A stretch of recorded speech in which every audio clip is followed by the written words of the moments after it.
آج ہمارا بیان ہے پانچواں فرض جس کو سجدہ کہتے ہیں۔ جب آپ سجدہ کریں گے تو سجدہ پیشانی کا جمنا، ناک کا زمین پر لگنا اور دونوں ہاتھ کی ہتھیلیوں کا زمین پہ لگنا اور دونوں پیر کے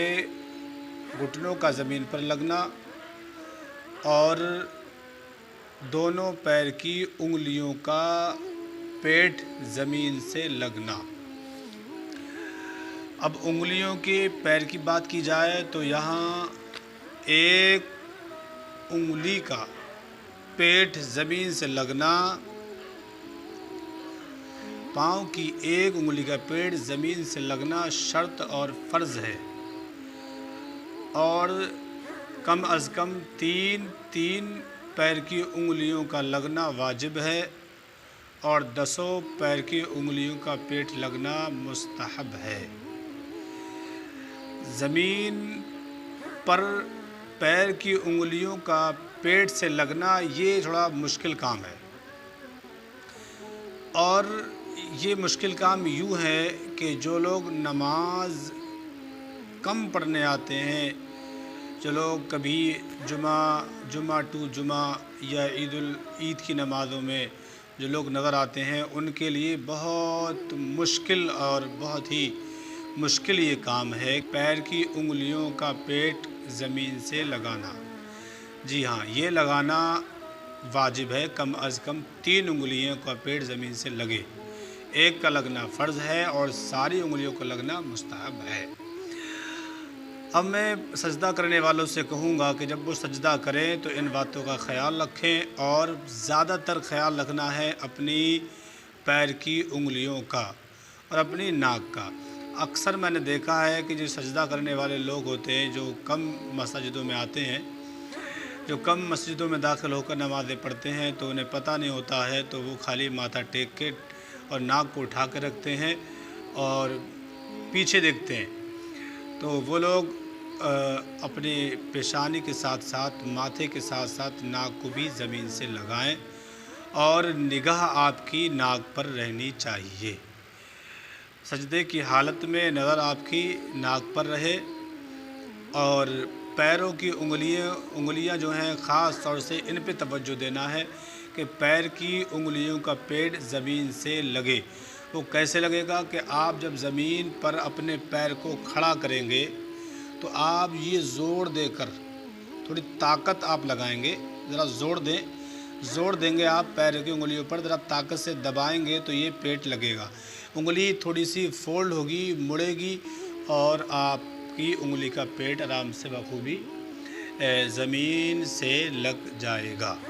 اگر آپ زور نہیں دیں گے تو یوں یہ زمین پر لٹکا رہے گا، ٹنگا رہے گا، اور زمین سے خالی چھل کے رہے گا، تب بھی نماز نہیں ہوگی۔ پیٹھ لگنا کم از کم 1 کا فرض ہے، 3 کا واجب ہے۔ 3 انگلیوں کا پیٹھ آپ ذرا لگا لیں، تھوڑا سا زور دیں پیر پہ، اور آپ اکثر نماز پڑھ کر یہ زور دیتے رہیں گے، پھر آپ کا پیر عادت میں آ جائے گا، یعنی کہ مڑنے میں وہ سفل ہو جائے گا، فولڈ ہونے میں آسان ہو جائے گا، اور پھر آپ کو کوئی دقت نہیں ہوگی۔ پھر آپ کو زور دینے کی ضرورت نہیں ہوگی، بلکہ پیر خود بخود اپنے آپ فولڈ ہو کے انگلیاں پیٹ پہ لگنے لگیں گی، ملائم ہو جائے گا، اس کا جو جوڑ ہوتا ہے انگلی کا فولڈ ہونے لگے گی، وہ آسانی آپ کو دقت نہیں ہوگی۔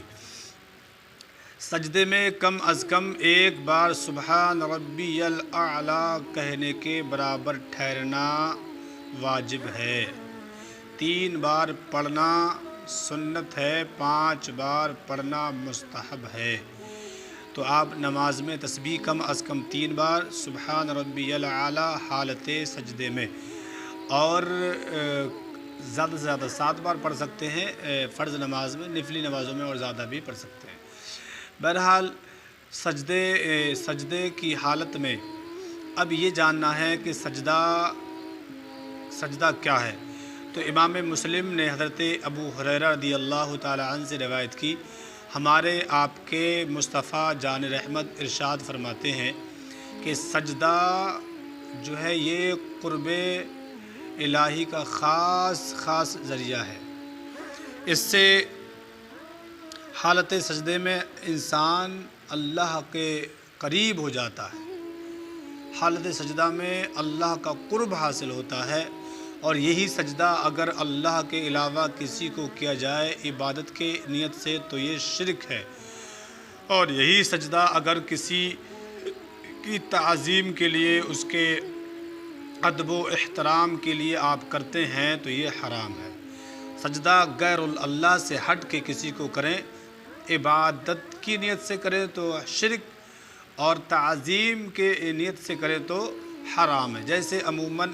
کچھ لوگ اپنے پیر و مرشد کے بہت ہی جو ویسے پیر ہوتے ہیں، جیسے پیر ویسے مرید جو ہوتے ہیں، جنہیں ڈھونگی کہا جاتا ہے، ایسے لوگ پائے جاتے ہیں تو ان کے بہت پیر چومے جاتے ہیں، سجدہ کیا جاتا ہے۔ بعض اوقات لوگ مزاروں پہ سجدہ کرتے ہیں، حالت سجدہ پیشانی اور ناک سے ہوتا ہے، پر چوبنا بھی یہ ایک سجدے کی شکل بن جاتی ہے۔ جو لوگ گھٹن پڑھ کے اپنے دونوں گھٹنوں کو رکھ کے اور پھر جھک کے اور چادر کو یا ان کی چوکھٹ کو چومتے ہیں اپنے لب لگا کر، تو یہ حالت سجدہ کی ایک شکل بن جاتی ہے، تو اس سے بھی پرہیز کریں۔ تو تعظیمی سجدہ حرام ہے، ہر کسی کے لیے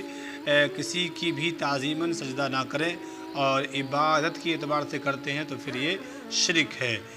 تو دونوں سے آپ بچیں، سجدہ صرف اللہ کی بارگاہ میں کریں، اور